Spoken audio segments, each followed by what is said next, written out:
Hello and welcome to episode 37. This video is going to be a brief track-by-track breakdown of all the songs from the late Mac Miller's Divine Feminine, but also a look at some of the alternative concepts I thought of, seeing how every single person who knew Mac, from Pac to TDE's sound engineer Ali to Schoolboy Q to countless others, all of them always had glowing praise for him. Mac Miller always made me want to be a better person to as many people as possible.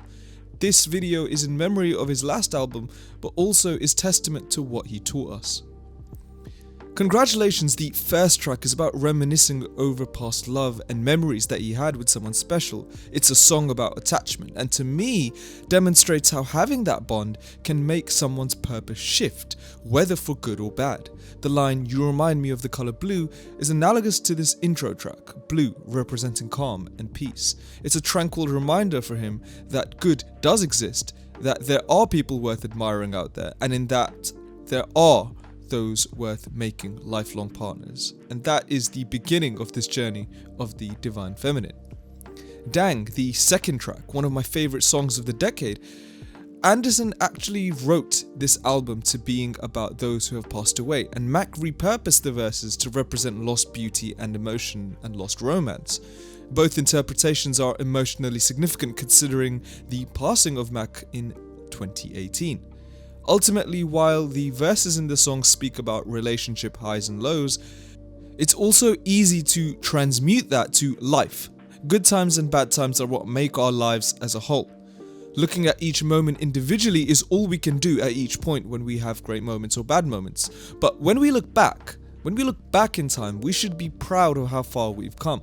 Everything in this song always makes me feel like time is a whirlwind of emotions and events, all jumbled up together. But wherever the result, it's always a long and arduous journey. Stay focuses on the issues in relationship times when things aren't great and when there's a fracture. But the song can cover more than just romance. I think the song is a life lesson in that disagreements with people will 100% happen in life, regardless of who or when. And it's our responsibility as good people to empathize with someone else's point of view, to make sure that we understand why they're feeling the way that they are. And then, from there, rather than having our ego push in, try to get in a bit of understanding. The track Skin was a song that, for Mac, was inspired by Prince's death, someone he cherished the same way we cherish him. While the song is heavily sexual in nature, the track made me think about the relationship between desire and reward and how our brains process this, that we often put things we want to achieve on a pedestal, and that this process of continually overthinking about a goal can actually undermine its value once we have it.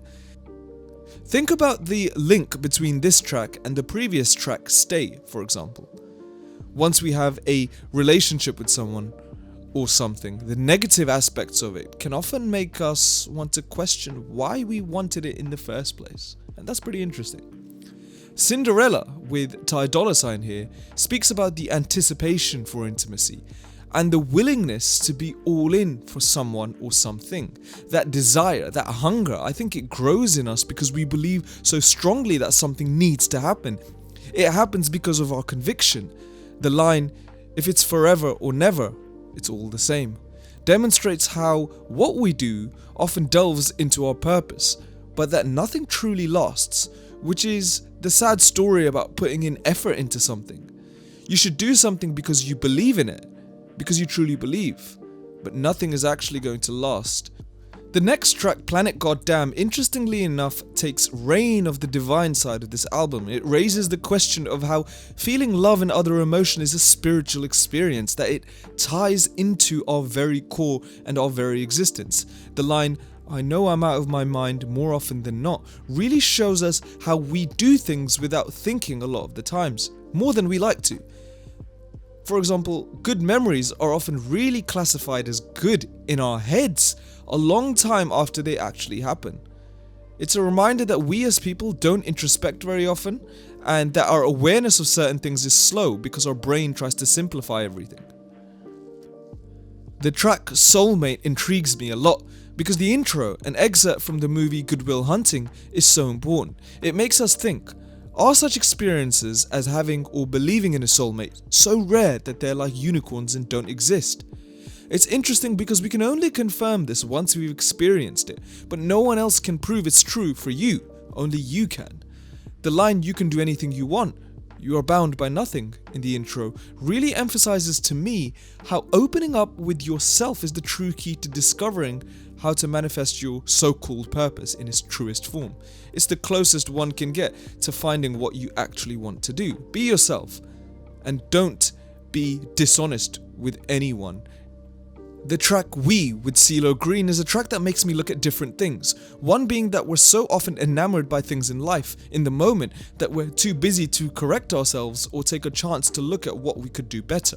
When he says the line that change is more than pennies laying on the floor inside the well, it feels quite similar to the saying that your actions are greater than the sum of all their parts.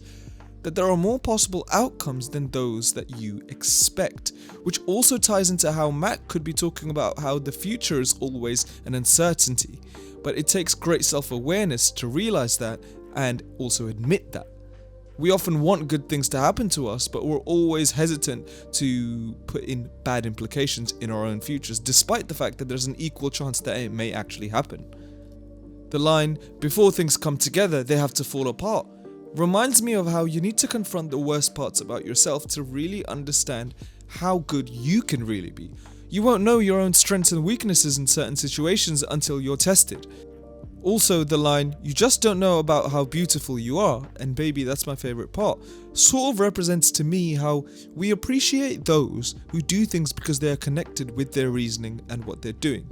They know why they're doing what they're doing, and they aren't looking for people's acceptance. They're not looking to make you happy, they're doing it because they actually want to do it. As Mike Tyson once said, greatness is not guarding yourself from people, greatness is being accepted by the people. And that really struck a chord with me. The last track on the album, with Kendrick, is powerful. Powerful because it ends the entire album with a reminder that love is a connection that links outwardly and affects everyone and our reality itself, and that's quite a broad statement to make. Love with someone, love with a passion, love with even a concept. What we love is what we are. What we love is what we encourage. That love is a reminder that we have never figured it out, but the continual search and learning is what keeps us going. We aren't gods, but we're capable of learning from him.